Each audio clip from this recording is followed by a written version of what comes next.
مدنی مذاکرہ مدنی مذاکرہ ماشاء اللہ ماشاء اللہ، علم و ادب کا سلسلہ مدنی مذاکرہ، عطار کی علمی ضیاء مدنی مذاکرہ۔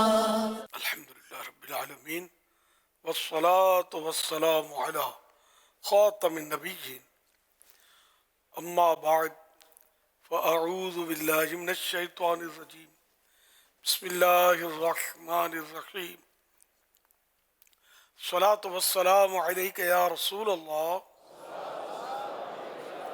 وعلی آلک واصحابک یا حبیب اللہ، الصلاة والسلام علیک یا نبی اللہ وعلی آلک واصحابک یا نور اللہ۔ نویت سنت الاعتکاف، جب کبھی داخل مسجد میں سعادت پائیں اعتکاف کی نیت ضرور فرمائیں۔ نیت دل کے ارادے کو کہتے ہیں، دل ہی میں نیت کر لیجئے۔ میں نے سنت اعتکاف کی نیت کی، اب معتکف ہو گئے۔ دل میں نیت حاضر ہوتے ہوئے زبان سے بھی دوہرا لینا زیادہ اچھا ہے۔ خواہ اپنی مادری زبانی میں کہہ لیجئے کہ میں نے سنت اعتکاف کی نیت کی۔ یاد رکھیے، مسجد میں کھانا پینا، سونا، سحری، افطار، آب زمزم شریف پینا، دم کیا ہو پانی پینا، نیاز کھانا وغیرہ اسی صورت میں جائز ہوتا ہے جبکہ اعتکاف کی نیت کی ہو۔ نہیں کی تھی، افطار کا وقت آ گیا تو اب کر لیں نیت۔ بغیر نیت کے افطار مسجد میں نہیں کر سکتے، اعتکاف کی نیت کر لیں، افطار بھی کر لیں۔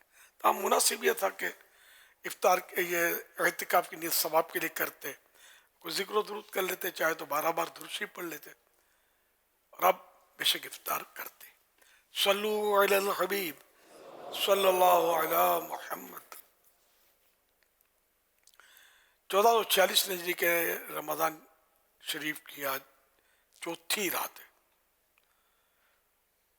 ہزاروں معتکفین عالمی مدنی مرکز فیضان مدینہ کراچی میں جمع ہیں، اور مدنی مذاکرے کا سلسلہ ہے۔ آپ بھی سوالات کیجیے، ہر سوال کا جواب وہ بھی ثواب، یعنی درست دے پاؤں ضروری نہیں، بن پڑا عرض کرنے کی کوشش کی جائے گی، بھول کرتا پائیں فوراً میری اصلاح فرمائیں، مجھے آئیں میں شائع کرتا اپنے کہے پر، بے سبب اڑتا نہیں، شکریہ کے ساتھ رجوع کرتا پائیں گے۔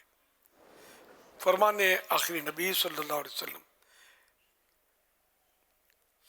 زمین پر کچھ فرشتے گھومتے پھرتے ہیں جو میری امت کا سلام مجھ تک پہنچاتے ہیں۔ صلو علی الحبیب صلی اللہ علی محمد۔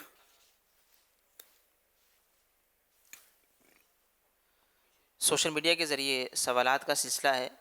شوکت عمران سوال کر رہے ہیں، یہ کہہ رہے ہیں کہ عبادات کو رسمی انداز میں ادا کرنے کے بجائے ایک گہرا روحانی تعلق کیسے قائم کیا جائے تاکہ دل سے اللہ کی عبادت کی جائے؟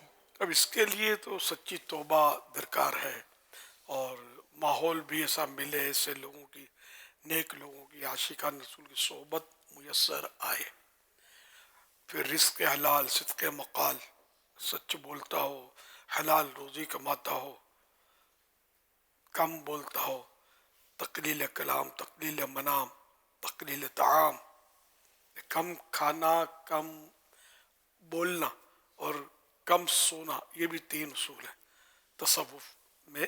تو اس طرح کی اگر صورتیں بنائے بندہ تو پھر آہستہ آہستہ اس کو روحانیت بھی نصیب ہو۔ ایک دم سے بندہ جو ہے وہ حرام روزیاں بھی کھا رہا ہے، گالیاں بھی پک رہا ہے، اور اب بولے میرا نماز میں جب پڑھوں تو ساری دنیا مافیا سے بے خبر ہو جاؤں، میری لو بھی لگ جائے، روحانیت بھی مل جائے، تو اس سے ضروری نہیں ہے کہ ایک دم سے اس طرح حاصل ہو، پھر وہی گناہوں کی صورت۔ تو پورا بندے کو چینج ہونا چاہیے، پھر جا کر یہ جیسے اولیاء کرام کے واقعات ہمیں ملتے ہیں، تو چینج ہونا پڑے گا، گیدرنگ بھی چینج کرنی پڑے گی۔ گیدرنگ بھی ایسی ہے کہ خود اگر بچنے کا ذہن بھی ہے تو گیدرنگ میں جا کر پھنس جاتا ہے دوستوں کی، اور کیا کیا بک بک کر رہے ہوتے ہیں، تو ایسوں کی صحبت تو زہر قاتل ہے۔ صلو علی الحبیب صلی اللہ علیہ صلی اللہ وسلم۔ علی محمد۔ سید نعیم عمر ہیں، یہ سوال کر رہے ہیں ماہ رمضان میں صبر اور برداشت کو کیسے اپنایا جائے؟ سوال بنتے ہیں اس طرح کے. جب روزہ رکھیں گے تو آٹومیٹک صبر تو کر ہی رہے نا اپنانے کی. پھر کیا مطلب اس کو کیا کہا جائے؟ اس کا ماہ رمضان کے جو نام ہے نا ان میں ایک نام ماہ صبر بھی ہے. تو بندہ جو روزہ رکھتا ہے صبح صادق سے لے کر غروب آفتاب، تو یہ جو کھانے پینے وغیرہ سے رکا رہتا ہے، یہ ایک صبر ہی کی تو صورت ہے نا. جی تو چاہتا ہے کہ کھاؤں لیکن نہیں کھاتا. صلو علی الحبیب صلی اللہ علی محمد. سوشل میڈیا کی ایک تحریر کے الفاظ کچھ اس طرح تھے کہ کسی کو معاف کرنے کے لیے اس کی روح نکلنے کا انتظار نہ کریں. امیر اہل سنت آپ سے سوال یہ کرنا تھا کہ اگر کسی سے بڑی غلطی ہو جائے تو جیتے جی معافی کا ذہن نہیں بنتا اور انتقال کے بعد دل نرم پڑ جانے کی وجہ سے معاف کر دیا جاتا ہے. اس بارے میں آپ کیا کہیں گے؟ واقعی یہ بھی ہے تو غنیمت ہے. ضروری نہیں کہ یہ بھی ہو میں چھوڑوں گا نہیں قیامت کے دن. یہ بھی دھمکیاں دیتے ہیں لوگ. اب قیامت کے دن کون کس سے بدلہ لے یار، یہ سوچنا بھی نہیں چاہیے. اگر اللہ پاک ناراض ہوا نا اس نے انتقام لیا ہم کہیں کے نہیں رہیں گے. ہم نے اتنی نافرمانیاں کی ہوتی ہیں.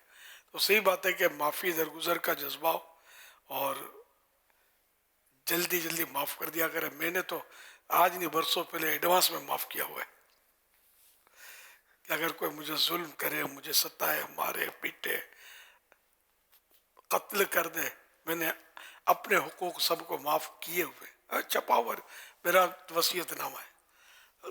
بڑا دل رکھنا چاہیے. ہم بندوں کو معاف کریں گے، رب ہم کو معاف کرے گا. اچھا معاف کر دیا تو کس نے آ کر اس لیے ظلم کرنا ہے کہ چلو چلو معاف ہے، اس کو مارو اس کو. یہ ہوتا تھوڑی اس طرح.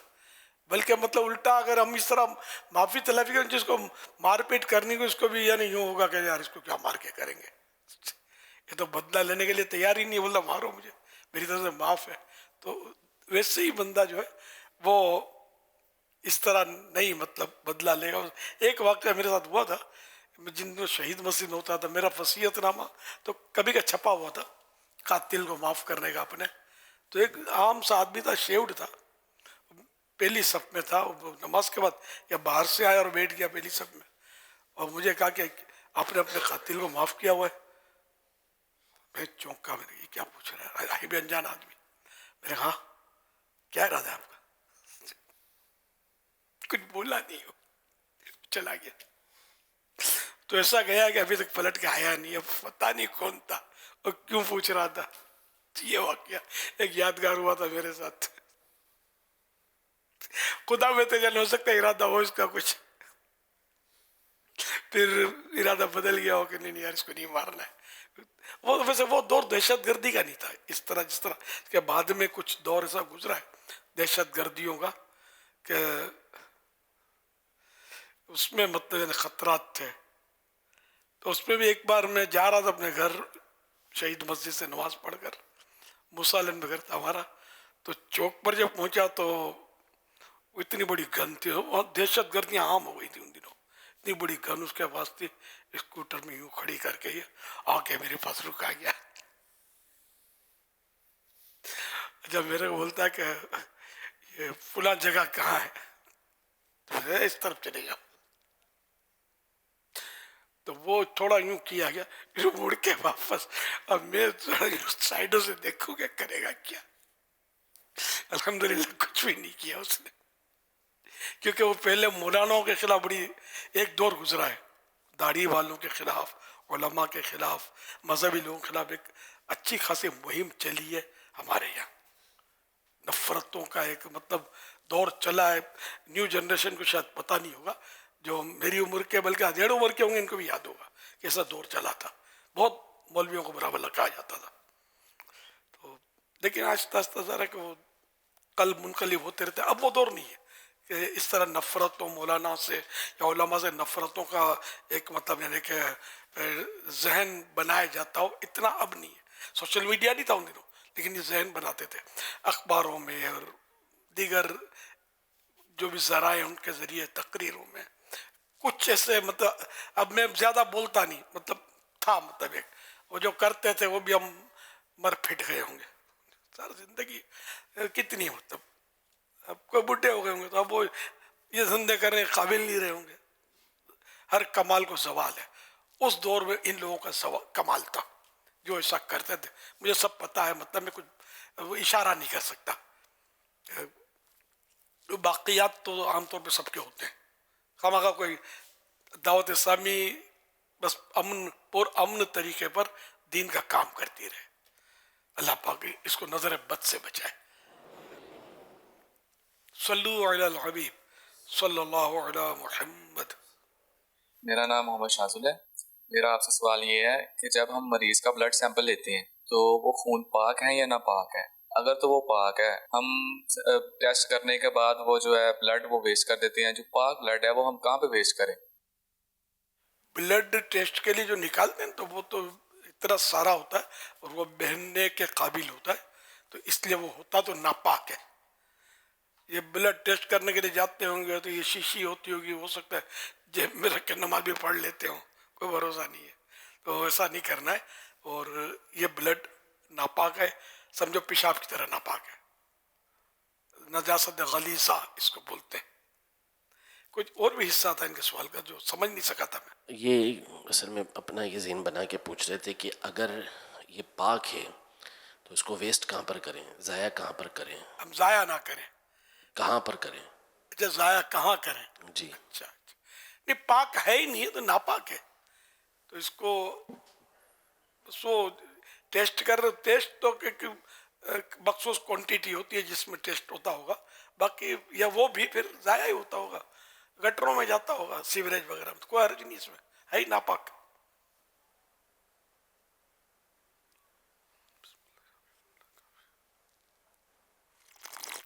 میں ڈاکٹر سید عثمان علی ہوں اور میں پیشے کے اعتبار سے کارڈیولوجسٹ ہوں. میرا آپ سے ایک سوال یہ ہے کہ اکثر اوقات ہمارے پاس جو دل کے پیشنٹس آتے ہیں, جو ہارٹ اٹیک کے پیشنٹس ہوتے ہیں یا دل کی کمزوری کا شکار جو لوگ ہوتے ہیں, وہ اکثر ہم سے سوال کرتے ہیں کیا ہم رمضان المبارک کے اندر روزے رکھ سکتے ہیں. تو میرا آپ سے یہی سوال تھا کہ ہم ان کو کیا مشورہ دیں کہ کس حالت کے اندر جو ہے ایسے مریض جو ہیں وہ مستثنیٰ ہیں روزے سے. اس پہ پلیز رہنمائی فرمائیے گا. آپ کی مہربانی ہے کہ آپ نے پوچھا. کہاں پوچھتے ہم لوگوں کو تو, مطلب بعض ڈاکٹر تو ایسے ہوتے کہ مولانا کو نہ سمجھ پڑے. ہم نے پڑھا ہے, آپ کے لیے روزہ نقصان دہ ہے, نماز بیٹھ کے پڑھا کرو, کرسی پہ بیٹھ کے, یہ بولتے ہیں. لیکن یہ ماشاءاللہ مذہبی چہرہ ان کا, داڑھی والے ڈاکٹر صاحب ہیں. تو اصل ایسے میں بہترین محتاط طریقہ تو یہ ہے کہ ڈاکٹر اپنے اوپر لے نہیں. بولے آپ کو ہماری ڈاکٹری کے حساب سے سر لگ رہا ہے کہ روزہ نہ رکھا جائے, لیکن میں آپ کو یہ مشورہ دوں گا کہ کسی عالم سے جا کے پوچھ لیں آپ کہ ڈاکٹر یوں کہتا ہے, جب تک عالم اجازت نہ دے آپ نے روزہ نہیں چھوڑنا. یہ مجھے تو چند بار ڈاکٹر نے کہا ہے, ایک بار نہیں چند بار, کہ روزہ نہیں رکھو. میرے لیے فزیکلی, مطلب میرے لیے, میں روزہ میں اس کی سنتا ہی نہیں, روزہ تو نہیں چھوڑتا. اللہ پاک رحمت کی نظر فرمائے, اس کا کرم ہے. روزہ فرض روزہ کیسے چھوڑے یار, دلی کیسے کرے. زمانے سے روزہ رکھتے رکھتے یعنی سمجھو کہ روزہ گھٹی میں آ گیا, ہماری عادی ہو گیا الحمدللہ. تو بولتے ڈاکٹر بولتے ہیں, مطلب میں سن لیتا ہوں خالی, تو کیا کروں. الحمدللہ روزے سے کوئی میں نے نقصان بھی نوٹ نہیں کیا. روزے کے رمضان کے بعد ٹیسٹ بھی کرواتا ہوں میں, جس کی وجہ سے یہ کہتے ہوتے ہیں, ویسا کوئی خاص مسئلہ نہیں ہوتا. الحمدللہ گاڑی چل رہی ہے, مدینے کی طرف جا رہی ہے, بڑھ رہی ہے. تو ڈاکٹر بولے بھی تو عالم سے مشورے کے بغیر کوئی فیصلہ اس طرح نہیں کرنا چاہیے. ہاں ڈاکٹر صاحب اگر واقعی اہل علم ہیں, خوف خدا والے ہیں, اور ان کی ڈاکٹری میں واقعی اس کو روزہ نہیں رکھنا چاہیے صحت کے اعتبار سے, اس کے لیے یا تو یہ مریض جو ہے اس کا مرض بڑھ جائے گا, یا مرض لمبا ہو جائے گا, دیر میں مریض ٹھیک ہوگا, یا مریض کی عقل چلی جائے گی, یا مریض فوت ہو جائے گا, یہ ڈاکٹر سمجھتا ہو خوف خدا والا ہو اور علم بھی رکھتا ہو کچھ نہ کچھ. تو اس طرح کا اگر ڈاکٹر بولے نا یعنی طبیب حاذق بولتے ہیں ماہر اسپیشلسٹ, سمجھے, یہ تھے اسپیشلسٹ. لیکن بہرحال یہ کہ میں نے جو خوف خدا کم ڈاکٹروں میں ہوتا ہے کہ یہ ماشاءاللہ خوف خدا والے تھے جبھی تو انہوں نے سوال کیا.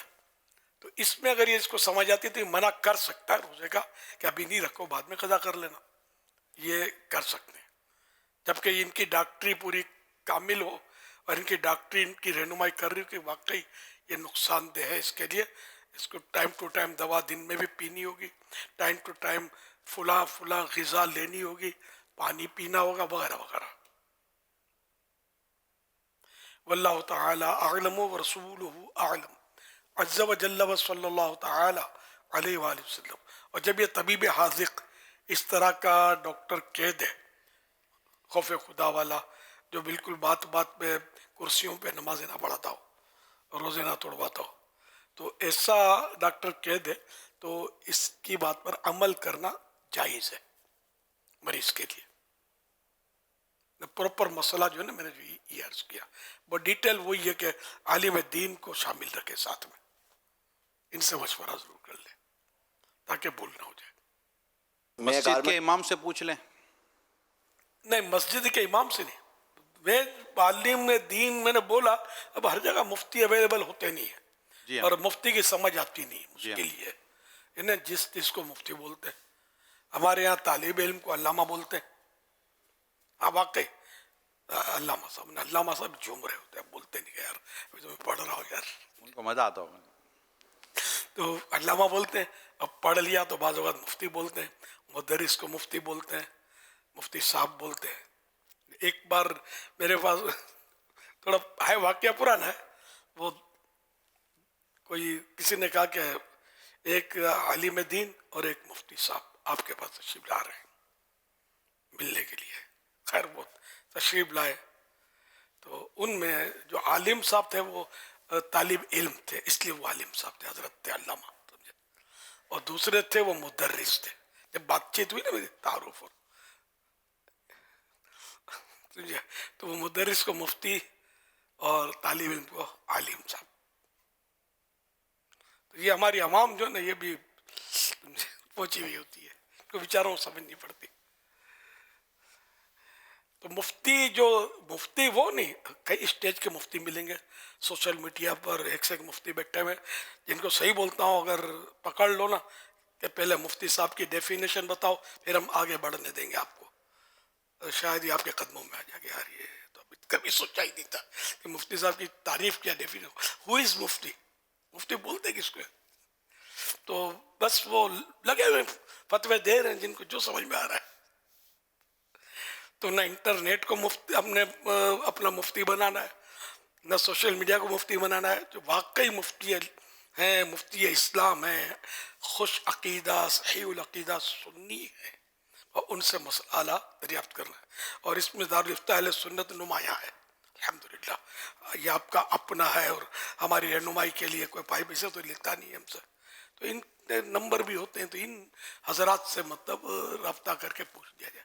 جو اسٹیج کے مفتی ہوتے ہیں نا, مفتی بعض ہوتے ہیں, لیکن اسٹیج پر جب یہ روز تقریریں کرتے ہیں تو پھر ان کا رجحان جو ہے نا وہ اپنی تقریر کی تیاری, کوئی مناظرانہ انداز کا ہوتا ہے, تو کوئی اس طرح وہ اپنے اس فیلڈ میں ہو سکتا ہے ماہر ہو بھی جاتے ہوں, لیکن پھر یہ کہ فقہ جو ہے نا یہ بہت دشوار, مطلب یعنی کہ سب سے افضل علم جو ہے نا, یہ شاید نہ پتہ ہو سب کو, یہ علم فقہ یہ سب سے افضل علم ہے. تو یہ علم فقہ جو ہے نا یہ ایک تو ہے دشوار, پھر فقہی گتھیاں جو ہیں اس میں جو مشکلات مسئلے میں آتی ہیں نا, یہ سلجھانا ہر ایک کا کام نہیں ہوتا. اس کے لیے دماغ چاہیے, ذہانت چاہیے, اور سچی بات ہے کہ اللہ کی توفیق چاہیے. اللہ کی توفیق شامل حال ہوگی تو وہ مفتی جو ہے وہ فقہی بہت مشکل, آج کل جدید مسائل پیش آتے ہیں, ان کو حل نکالتے ہیں. تو اس طرح کے مفتی حل نکالتے ہیں. اسٹیج میں تقریر کرنے والے اور زوردار خطابات کرنے والے, جس چیز کو مطلب لتاڑنے والے, یہ عام طور پہ نہیں کر سکتے. یہ ہوں گے کبھی مفتی, لیکن ذرا آدمی حافظ ہوتا ہے, حافظ قرآن ہی بھول گیا تو حافظ کہے گا رہا. تو اس طرح مطلب پہلے مفتی ہوتے ہوں گے، بعد میں یہ رہتے نہیں ہوں گے، تو ان کو نہیں اتنی سب. میں نے ان لوگوں کے مسائل بھی بعض وقت سنے، بڑے نام ہوتے ہیں جن کے، تو میں یہی سوچتا ہوں کہ میں بول نہیں سکتا کچھ، تو کبھی کلپ اور یار یہ کیوں مسائل کو چھیڑتے یار، بزرگوں کے واقعات سناؤ اور موج کرو یار، نعرے لگواؤ یار، یہ اپنا تیرا میرا کام نہیں ہے. مسئلے بیان کرنا مفتی صاحبان کا کام ہے. اب ہوں گے تو سابق ہوں گے. حال مفتی، میں جنرل بات کرتا ہوں، نہ کسی کا نام لیا ہے نہ کسی کا اشارہ کیا ہے، کرنا بھی نہیں چاہیے، اسے فساد فتنہ برپا ہوتا ہے. کہ ہر ایک اپنے آپ کو سمجھتا کہ ہم کا آفتاب است، بے سورج میرے سامنے مجھے بولتا ہے، تجھے بولتا ہوں نہیں بولتا ہوں، میں مٹھی بند رکھتا ہوں. میں جس کو بولتا ہوں یا جن کو بولتا ہوں، ایک سے ایک مفتی ہیں جو نہیں ہے، مطلب مسائل بتانے کے اہل نہیں ہے، میں ان سب کو بولتا ہوں کہ خدا کے واسطے اپنی آخرت پر رحم کرو، مت بتاؤ مسائل یار، کسی عالم دین کے پاس بھیج دو، مفتی کے جو واقعی مفتی ہے اس کے پاس بھیج دو، اپنے اوپر مت دو یار. گناہ کا کام ہے سر، اٹکل سے مسئلہ بتانا، الٹ پلٹ بتا دینا اپنا مان رکھنے کے لیے، اپنے وٹ رکھنے کے لیے، نہیں آخرت میں پھنس جاؤں گے.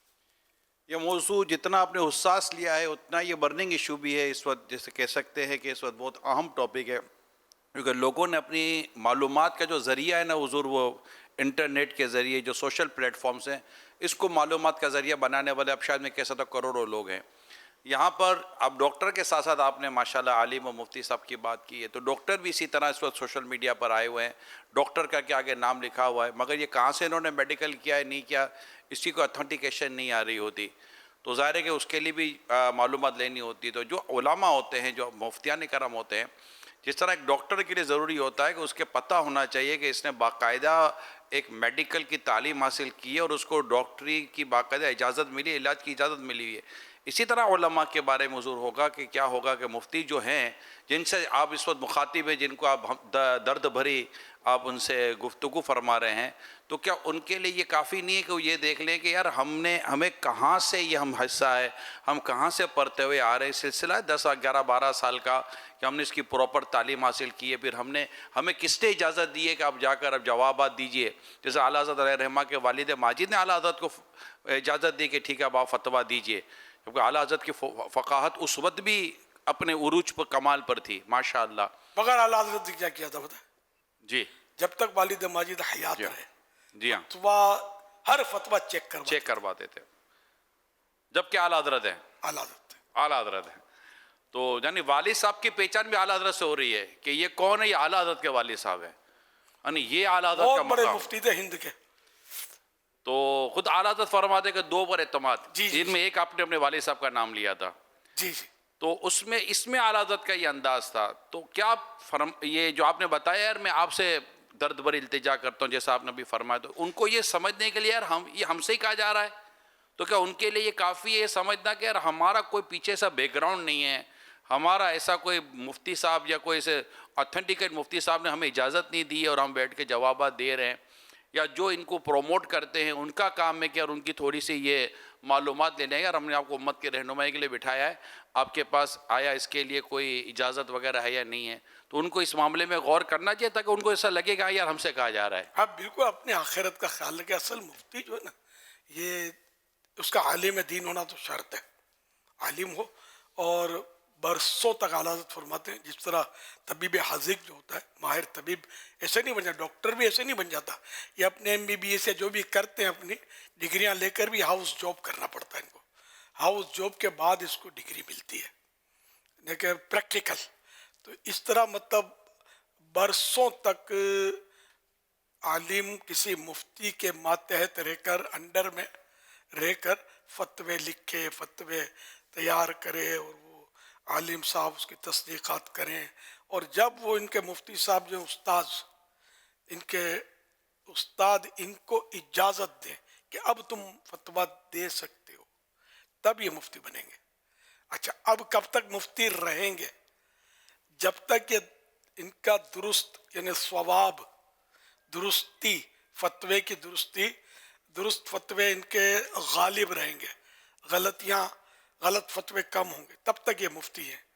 جب ان کی غلطیاں جو ہے یہ ان کی درستی پر غالب آ جائیں گی. غلط فتوے انہوں نے دینے شروع کیے اور درست فتوے ان کے اب کم ہو رہے ہیں، تو اب یہ پھر مفتی نہ رہے. اس کا یہ ٹائٹل ان کا ختم ہو گیا.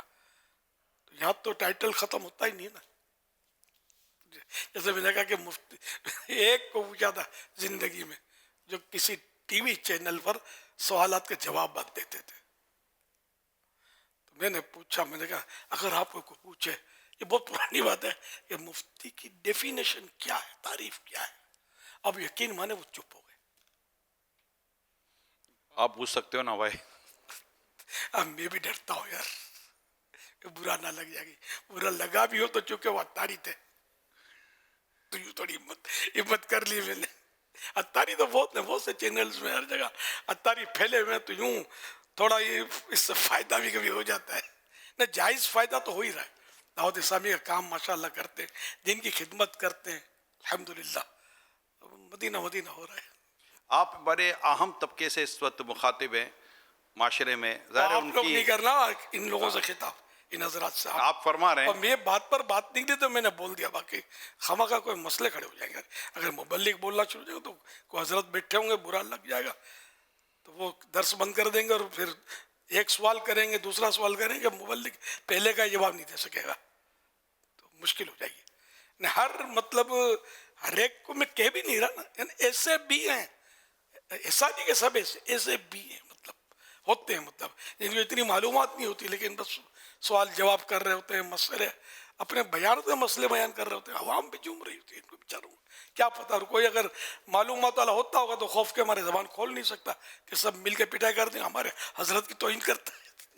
مشکل کڑی ہو جائے گی. میں پہلے کسی کا درس اٹینڈ کرتا تھا فقہ مسائل کا، تو پھر میں بھاگ جاتا تھا.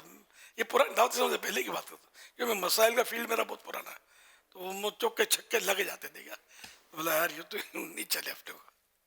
تو میرا دل نہیں لگتا تھا کہ یار باہر شریعت میں یوں لکھا ہے اور یہ یوں بول رہے ہیں، تو نہیں جمتا نہیں تھا. تو یہ اپنی میں بتا رہا ہوں کہ بہت پرانا فیلڈ ہے، بہت پرانا فیلڈ ہے. جیسے آپ مفتی صاحب کو بٹھاتا ہوں، ان کے ابو بھی پتہ نہیں مطلب پیدا ہوئے تھے نہیں، یہ مبالغہ کر رہا ہوں. میرا اتنا پرانا فیلڈ ہے مسائل کا، پھر بھی میں ان سے پوچھ کے کرتا ہوں کہ جوان ہے کہ معلومات انہوں نے باقاعدہ پڑھا ہے. میں نے باقاعدہ، میں مفتی نہ کہتا ہوں نہ ہوں، نہ میں نے کوئی باقاعدہ مفتی کا کوئی کورس کیا ہوا ہے، کچھ بھی نہیں. بس میرا تجربہ، میرا مطالعہ، علماء کی صحبت، ہرس میری. سفر کرتا تھا ایک مسئلے کے لیے کتنے میلوں میں جاتا تھا معلومات کرنے کے لیے. تو الحمدللہ تو یوں میں نے مسئلے جمع کیے. تو آج آپ کی خدمت میں بغیر کسی چارج کے مفت میں پیش کرتا ہوں. بس آپ ان کو سنبھالنے والے بن جاؤ، انشاءاللہ بیڑا پار نہ ہو تو کہنا مجھے. اتنا آپ کے پاس معلومات ہو جائے گی انشاءاللہ. سوشل میڈیا کے ذریعے جو علم دین حاصل کرنے کی کوشش کرتے ہیں، شرعی مسائل حاصل کرنے کی کوشش کرتے ہیں، ان کے لیے اس میں بڑی رہنمائی ہے کہ اعلیٰ حضرت رحمۃ اللہ تعالیٰ علیہ کا حضور وہ جو ہے کہ عوام کا یہ کام ہے کہ وہ معتمد و مستند، یہ دونوں کی تعریف بھی آپ کیجیے گا. مفتی سے رابطہ کرے، پھر مفتی کے اوپر ہے. تو اب یہ کہ جو عوام ہے جو ہمارے سوشل میڈیا کے ذریعے علم حاصل کرنے یا شرعی مسئلہ پوچھنے یا شرعی مسئلہ سمجھنے، اسلام و دین کو سمجھنے کے لیے بیٹھے ہوئے ہیں، تو عوام کا کام تو کم از کم بنتا ہے نا کہ آپ ڈاکٹر بھی ایسے تیسے کے پاس نہیں چلے جاتے جس کے بارے میں آپ کو پتہ ہو کہ ڈاکٹر صحیح ہے، تب آپ اپنی اس کے لیے جاتے علاج کے لیے. تو شرعی مسئلے کے لیے بھی حضور اتنی تو کم از کم عوام کو معلومات ہونی چاہیے کہ ہم جیسے شرعی مسئلہ پوچھ رہے ہیں یہ ان کا حساب کتاب کہاں سے آ رہا ہے، بیک گراؤنڈ کہاں سے. اتنا تو عوام کی ذمہ داری تو بنتی ہے نا حضور. ہاں بالکل ہونی چاہیے کہ مطلب جب بھی کوئی چیز بھی خریدتے ہیں تو وہ ٹھوک بجا کے بندہ لیتا ہے کہ کہیں میں غلطی نہ کر بیٹھوں. تو دین سیکھنا ہے تو تب اس کے لیے تو غور تو کرنا ہوگا. اور معتمد مانے قابل اعتماد، معتمد جس پر بھروسہ کیا جا سکتا ہو. اور مستند مانے جو ایتھینٹک ہو، جس کے پاس سند ہو اور درست مطلب وہ شخص ہو کہ جو مطلب سند یافتہ جس کو بولتے ہیں نا، سرٹیفکیٹ ہولڈر.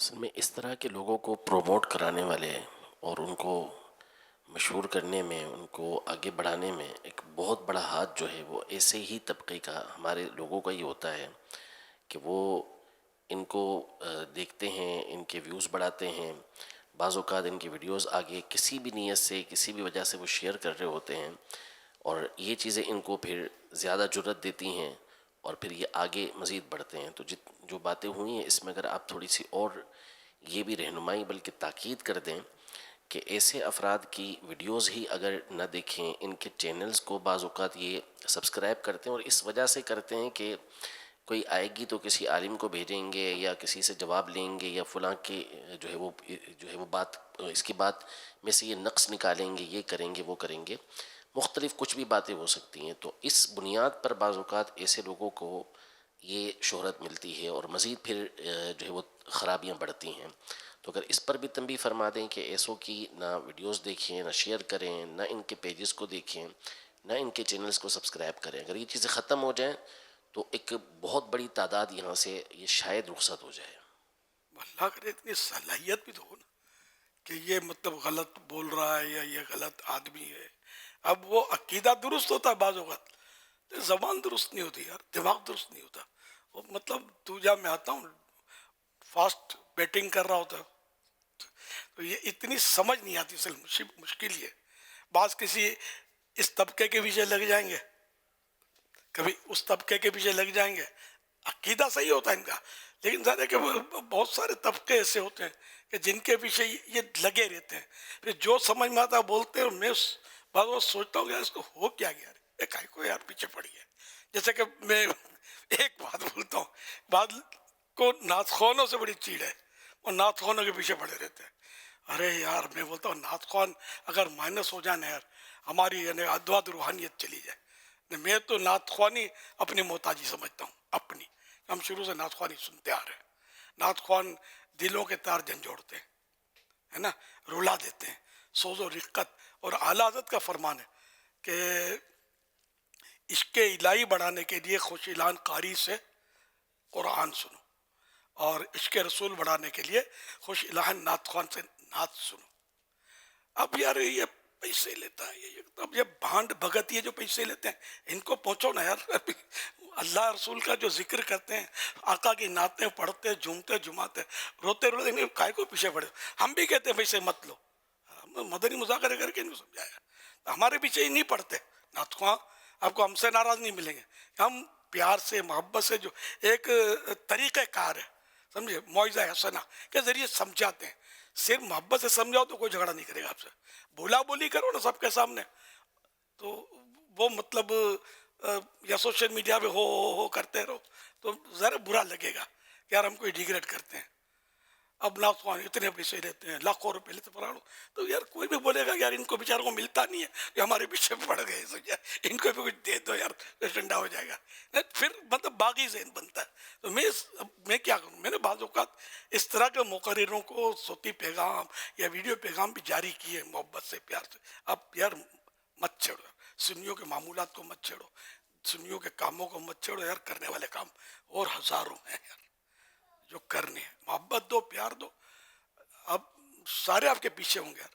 کوئی کسی کو الرجی ہے تو مشائخ سے الرجی، پیروں کے خلاف لگے رہتے ہیں، آستانے پہ یوں ہو رہا ہے، پیر صاحب لوگ یوں کرتے ہیں، اور حلوے منڈے کھاتے ہیں، یہ کرتے ہیں، نذرانے لیتے ہیں۔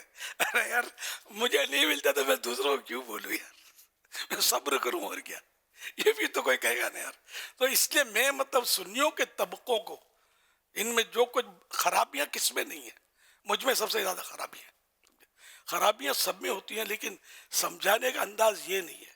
ادعو الی سبیل ربک بالحکمت والموعظۃ الحسنہ، یہ معیار ہے سمجھانے کا، کہ اللہ کی راہ کی طرف بلاؤ پکی تدبیر اور اچھی نصیحت سے، موعظہ حسنہ سے۔ یہ نہیں آتا، پھر وہ جوشیلے انداز، پھر ان کے ساتھ بھی کوئی طبقہ ہو جاتا ہے، کوئی ان کی حمایت کا طبقہ ہو جاتا ہے، نتیجہ نقصان دین کو پہنچ رہا ہے۔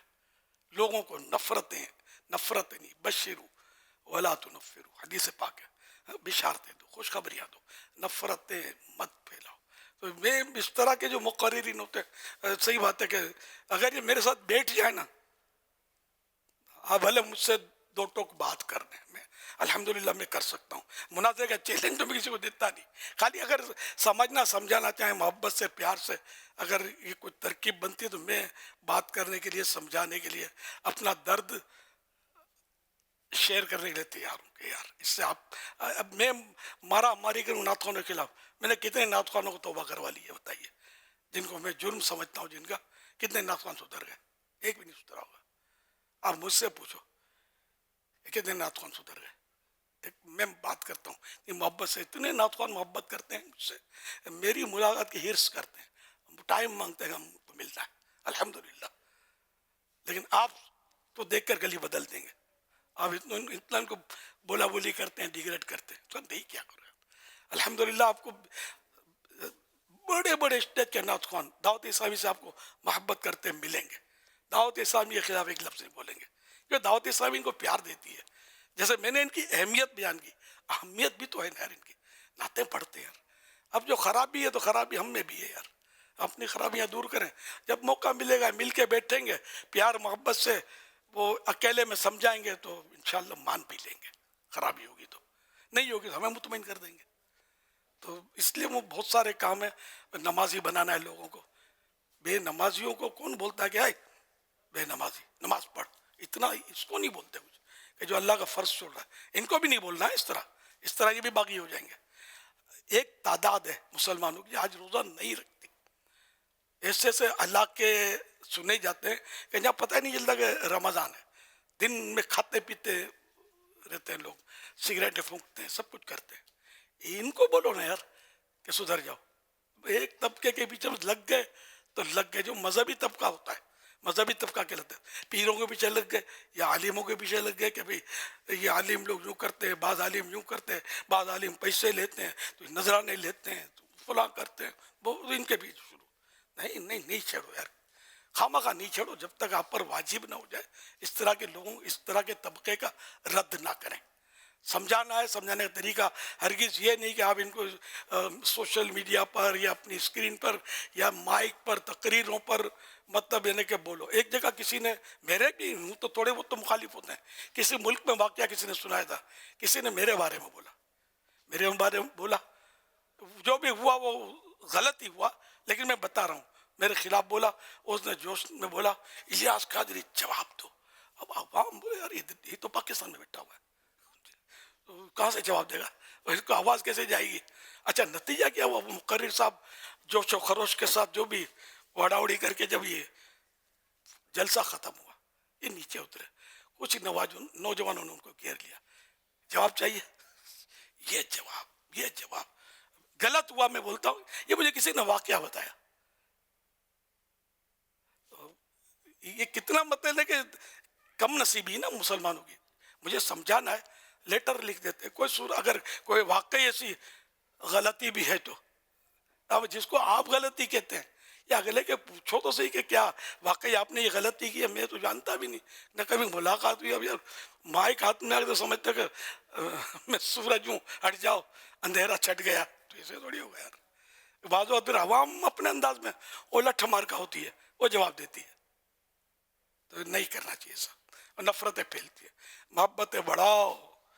اپنا تو مجلس ہے ہماری, تو محبتیں بڑھاؤ الحمدللہ.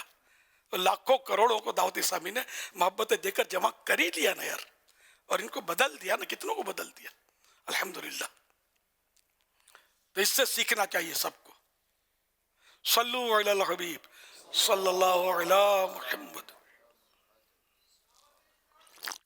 میرا نام محمد ادریس ہے. میرا آپ سے یہ سوال ہے کہ شوگر کا مریض ہوں اور ڈاکٹر صاحب کہتے ہیں کہ آپ روزہ نہ رکھو, لیکن میں چاہتا تھا کہ میں روزہ رکھوں, لیکن اب میری دوائیں بھی چل رہی ہیں, کمزوری بھی ہے, اس لیے ڈاکٹر صاحب منع کرتے ہیں. اب اس کے لیے آپ مجھے بتائیں کہ مجھے کیا کرنا چاہیے. اللہ کریم آپ کو شفا عطا فرمائے پیارے حبیب کے صدقے میں صلی اللہ علیہ وآلہ وسلم. وہ روزہ نہ رکھنے کے لیے یہ ہے کہ اگر روزہ رکھنے سے بیماری بڑھ جاتی ہے